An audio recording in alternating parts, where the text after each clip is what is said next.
What's up, everybody? It is your girl, Miss Cat, your coach, accountability partner, and teacher. And I'm with, of course, your girl, LaShonda Dunn. Man, have we made it to season 3? Season 3? Like, I didn't even think we was going to make it past episode 1. We in season 3, though. I definitely had faith that we were going to do just what we set out to do. And here we are. Here we are. All right, so we have yet another great guest here, and I'm not the type of person to, introduce people. I'll let y'all do it yourself. So tell us who you are and what you do for those that don't know. No worries. So Breon, formerly, most people call me LP, here at the Hive Houston and also of TRG Financial, and excited to be on y'all 3rd season launch. I'm happy to be a guest and looking forward to the conversation today. Awesome. So for those that don't know, what is it exactly that you do? Okay, so a little bit of everything.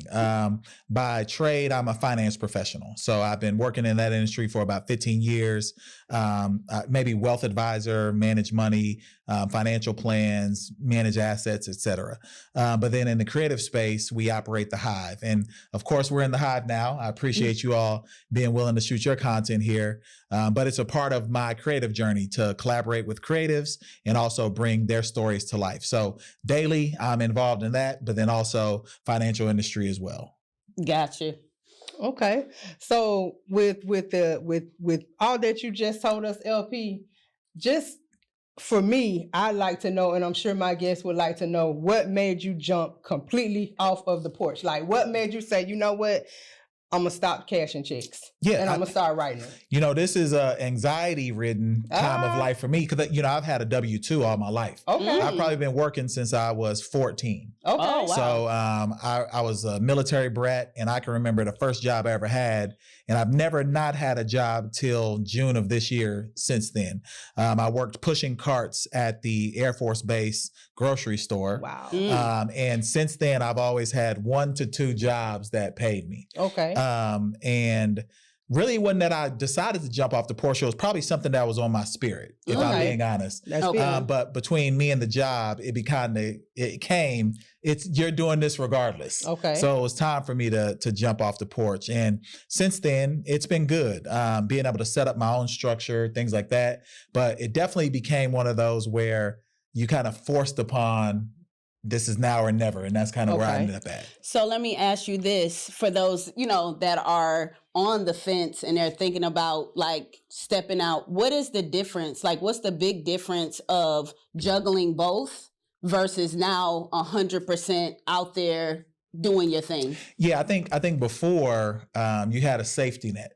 So maybe things where I would have been more aggressive in the past, I didn't do that. I would be more passive because I knew I had a pretty good check coming in. I had an environment where people were supporting me. And then when you jump out on your own, you don't have that. Like, you really fall or land based on the effort that you put in. So where a 4-hour day here at the Hive now has turned into like 12, 16-hour days. Okay. Because you have to be in the environment more often than it would before when I would be splitting time with my W-2. For sure. Okay. But what I can say, or what I want to ask, because we do have a lot of people that had that on the fence moment. And some people are like living in it right now. And being that we are check writers, just give us some nuggets as to what strengths you developed being a check casher that you carried over into being a check writer that has made you successful. Yeah, I think when you have a boss, you learn how to play a position pretty comfortably. Okay. So when to be more in the forefront, when to take a step back. You also learn a lot of collaboration because in corporations, oftentimes you're put in teams with people you may or may not like. So you have to figure out how to work with them regardless, because it may depend on the check that you receive at the end of the day. So being able to carry those. And then lastly, I'd say one thing that corporations are really good at is making sure you know how to communicate with others. Spending time on trainings that allow you to hone those skills where you're able to talk to anybody in the organization. And I think I've been able to take that for sure, because at least here, no one's more important, me included. And in corporations where that's not always the case, but at least you know how to communicate from the top down. Understood. For sure. And that's one thing that I definitely was able to take from me working in a corporate environment for about the past 20 years. Understood. So, I mean, just in real life, because like Sean said, we keep it real on this show. You know what I mean? What I would ask, like, honestly, what has been the biggest fear? Like, I know it was fearful, but what has it been? Do it feel freeing? Do it feel like, how does it really genuinely feel at this time? Especially because you knew. Like, it's different if you've been a couple of years in the game, but like, this is fresh. So tell us about how you feeling right now, like just going through this journey at this moment. Yeah, I think there's kind of two emotions that I would share. First is I know that I'm responsible to a lot of people. So, you know, I'm probably doing it backwards. I jumped into full entrepreneurship with already a staff, you know, that people are responsible to me and, hey, I need that bread by Friday because this is my life and they're giving me time. So I feel responsible to people who are giving me their time.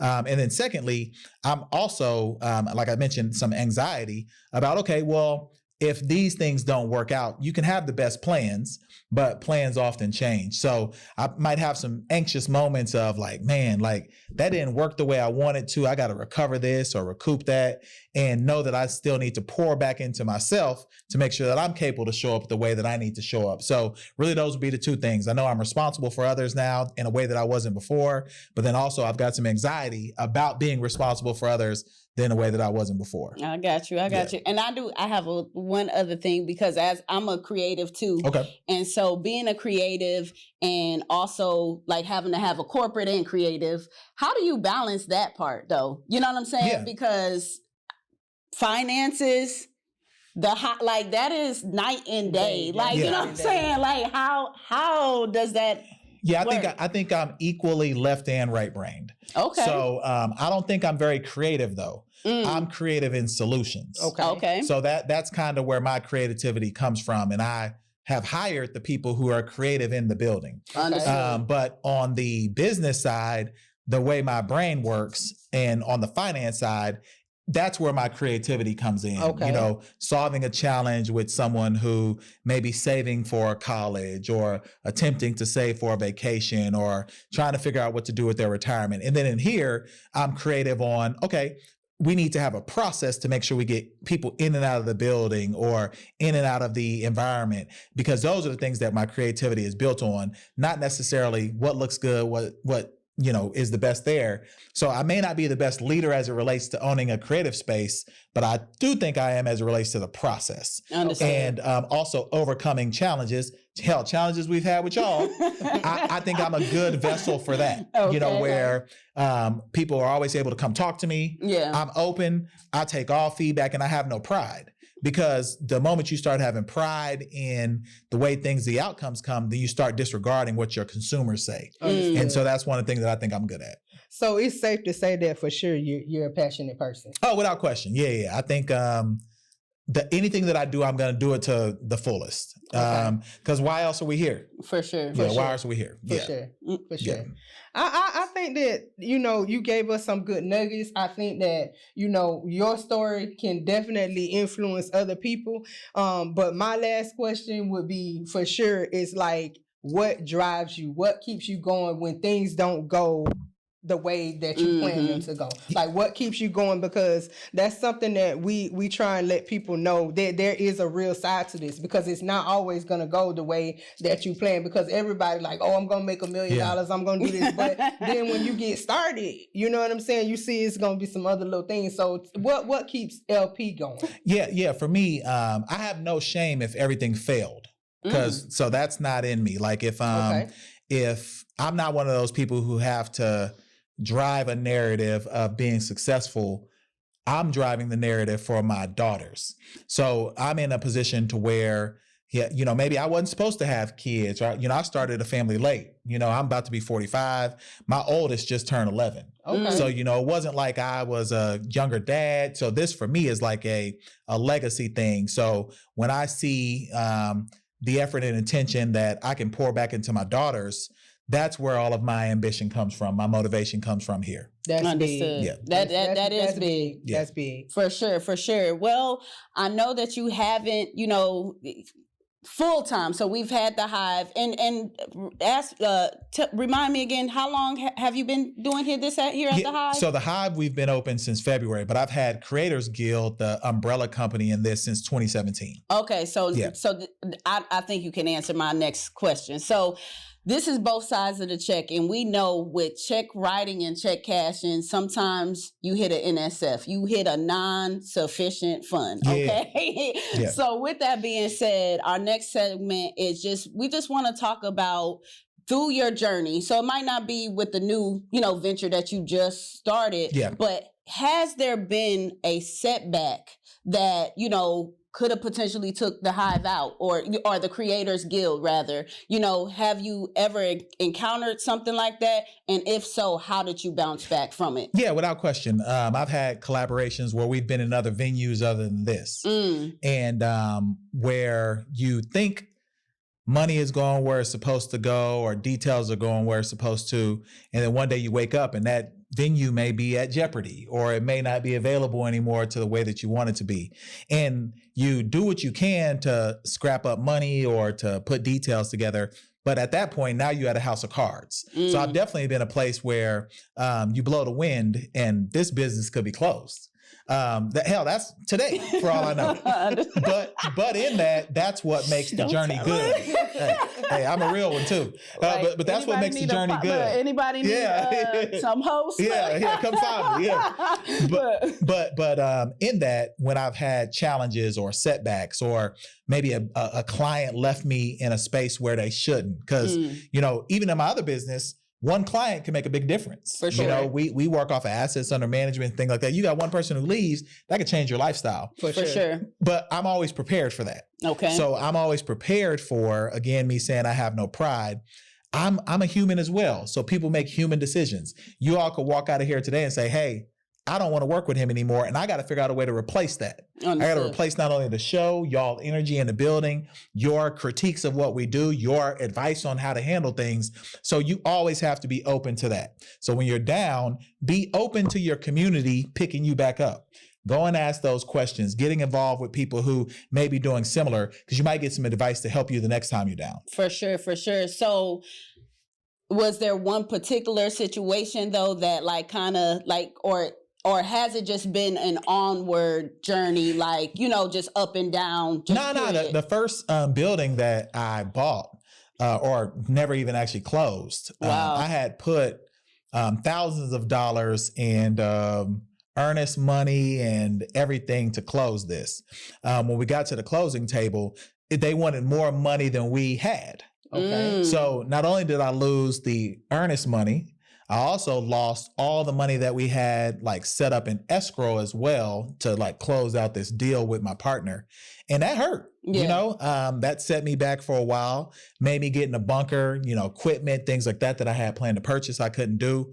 But you still had to go back to the community. Okay, how did you handle this when you had that? What did you do? Yeah. And I was able to get some advice on, okay, this is how you pick it back up. And again, that's why you can't have pride. For sure. Because if you got pride, I would have sat back and be like, man, I'm sad about this and I'm never going to do this again. And that just doesn't work. Because if you got a passion, you got to continue to move towards it. For sure. Yeah. I think that, you made some pretty good points, which brings me to another question. If you had something that you had to give to an oncoming, so to speak, check writer, what would you say would be 3 things that are you got to know this. You got to know this. As a check writer, you need to know this. And from your own success, this is what has helped me to be successful. So 3 takeaways. Okay, yeah, I'd say first, you're never going to be under budget. So anything that you do, you're never going to be under budget. That's an interesting concept. That's good. Okay. You're going to plan and you think you've got it nailed down, and something's going to happen. So you're never going to be under budget. That'd be the first thing I say. Okay. Second thing I would say is be pragmatic. So you need to have an order of decision making, and the first thought is not the right thought. So you have to be willing to think through the scenario in multiple ways. And I would also say, if I use your language, you need to use it as a check writer and a cashier. Because if someone was to buy a service from you or would work for you, you need to look at it through their lens as well. So you got to be real pragmatic before you make a decision. Okay. And the third thing I would say is rally around people who support you. Don't try to chase the people who don't. Because what we attempt to do is we try to get this outside validation when we're starting something, and the people who are really ready to rock with you, you disregard them because they're there. And I would say, no, you got to cultivate that environment, because that environment will take you to the next ones. So I would say those would be the three things I give to someone. Awesome. That's good. That's some great nuggets. And I just, not to go back or whatever, but I do want to ask, you know, when you mentioned that you put the money down for this building, you know what I'm saying? And, you know, things went left or whatever, you know, outside of community, what like really got you through that? And just kind of piggybacking off of that, because I know sometimes when people take a L, they don't have the strength to bounce back. So what gave you the strength to say, you know what, I know that this went south. You might even had to go to your team, you know what I'm saying, and say, look, I know we done messed this up, but it's something on Amelia. Like, you know what I'm saying? No doubt. You know what I'm saying? So you, like you said, pride free. So what gave you the strength to say, you know what, we took this L. I know that it looked like it ain't gonna happen, but something inside of me is telling me that this gonna happen. What did that journey feel like? So the benefit of me being in finance is I understand that money is an emotion. It's really not real. Like if we really take the lens of it, we're just exchanging the same money everywhere. Nothing is really new. So just because you lose some, the only thing you can't get back is time. I could always get back money. Okay. I can't get back a person that I loved. I can always get back money. I can't get back a memory that I had. I can always get back money. So I always take the lens of money is interaction. It's an emotion. Like it's never a real hard currency thing, because I see the way it's spent and lost and moved and exchanging hands. So I always know I can get back to the money. For sure. And if I know I can get back to the money, then I know the steps to take to get back to the money. What I couldn't get back was the time I lost there. So that's, if there was anything that was really like, when I went and talked to the team, it's like, damn, I wasted 6 months of our life in a space that we couldn't carry forward like I thought we would. For sure. That's what would be more disheartening for me. Understood. But you made good on your promises though. I tell people all the time, like at the minimum, I'm going to do what I'm going to say, but it may not be on your timeline. Understood. Understood. You know, I would have preferred things. I'm way slower. Like I mentioned, I am pragmatic, but my pace still may be faster than others, but I will commit to what I said I was going to do. Like as we started this, there's been people that, and collected is probably the wrong term, but that I've collected over my journey where we can collaborate and work together, that I eventually, once we had the space to do that, hey, are you coming? Now we can make it pop. And all of the people in here are that. Understood. Anyone who's in here, they have been people who I've said, hey, I could have met you in 2018. I got something for you. Understood. And it didn't come to materialize until 2024. And you know what? So what I'm hearing is visionary. And sometimes, you know, that deposit might be put into you and nobody else can see it. But at the end of the day, if you know that it's inside of you, you know, like you said, it might not be today, but if it's coming, it's coming. So y'all do that. Like I get the benefit of sitting behind the production and seeing what happens on the back end. Y'all have a vision. And I've even seen the vision change in the show from the first time, but it's been incremental, things that you know would work because it's your vision. For sure. And I've never said, you never take anyone off their vision. That part. What you do is you try to help them on the margins. And cultivate. And cultivate them, because what happens is too many times people think their idea is the best. When really collectively or as a group, we really have more power. You know, you've heard the term, if you want to go fast, go alone. If you want to go far, go together. And I'm really a go far person. For sure, for sure. Well, you know, I just appreciate it because this is episode 1 of season 3. And I think this was a great way, you know what I'm saying, to get things jumping and going, because, you know, it is many things that people have to consider. And, you know, to take that leap of faith. And since you're so fresh, 100%, yeah. I just think that this is great, you know, feedback and great, you know, information for those that are on the fence. So our last little thing that we just kind of want to talk about is, you know, this is both sides of the check. No doubt. So let's leave a deposit, right? Okay. Let's, you know, for those that are listening right now, they may be on the fence. You know, just talk directly to that person and leave some type of deposit, you know, for them. Yeah. So the first thing I'd say, and I'm gonna do this like in real time, as an entrepreneur, or as a person in general, you got to be accountable. So I'm gonna apologize first to Miss Cat. So we have been planning an event that I have not been accountable for, and it was supposed to be Friday. And things did not materialize the way that I wanted it to. But in real time, I'm gonna say I'm sorry for that. Well, I appreciate that. And I'll cure that though. I will cure that because I know the impact that we can do together, and the fact that we're not gonna do it as we had planned initially is definitely on me. And so the one thing that I would definitely give to people, you have to be accountable for things. I could have also got on here and made an excuse. For sure. I could have also tried to pull you to the side afterward and be like, hey, my bad, this didn't happen. But I am not that type of person. And I think that's why people trust me, because I'm also willing to do that. So if I was leaving someone new or someone who's considering jumping out, you have to stand by what you say you will do. It doesn't have to be on their timeline though, because often what people do is when they don't feel like they're going to make a commitment or they can't do something, they start to pull away. And that makes the other person feel even more weird about it. They're like, hey, what happened? I thought we were locked in. I thought we were doing something together, versus you just saying, hey, I don't have the time, the capacity, the ability right now. You can be comfortable saying that and people will respect you more. So in real time, I apologize to you. I have all the capacity. I think I had the time. I just didn't plan nothing. But I definitely can do that. We will make good of that. We will have a collaboration with both sides of the check coming for y'all real soon. Real soon.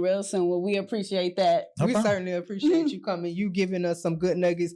Our listeners, our viewers, some good nuggets. You've also giving me some good nuggets. You know, I think that what you bring to the table and what you brought here today is definitely going to help somebody. So I just want to thank you for coming on and joining us and being our first guest. I think it was the right choice to make. I'm grateful. Yeah, I'm grateful for that. So before we go, for those that want to follow you or just learn more or just, you know, get more information about what you do, how can they do so? Okay, so you can any social media platform, just log in on Breon Rollins, BREION Rollins, ROLLINS. If you're interested in the Hive, it's the Hive Houston, or if you're interested in TRG, which is my finance firm, you can go to trg-financial.com. Awesome. Well, again, we appreciate you, Breon, LP, whatever, you know, however you feeling today. Y'all know the first person I've ever said my government on a pod. Oh, okay. Well, look, you know. I decided I'm going to start using my government. We stick with LP. Though. Yeah. We had a big thing when we first met you, so we just going to go with LP. Yeah, they thought I was LeBron. They thought that was my name. Hey, that ain't my real name. So, yeah. I'm not messing with y'all today. But no, for real, thank you guys so much for tuning in to our first episode of season 3, Both Sides of the Check. We got some great guests that are on the way, but I'm Miss Cat, your coach, accountability partner, and teacher. And I am LaShonda Dunn. And we're both sides of the check. Yeah.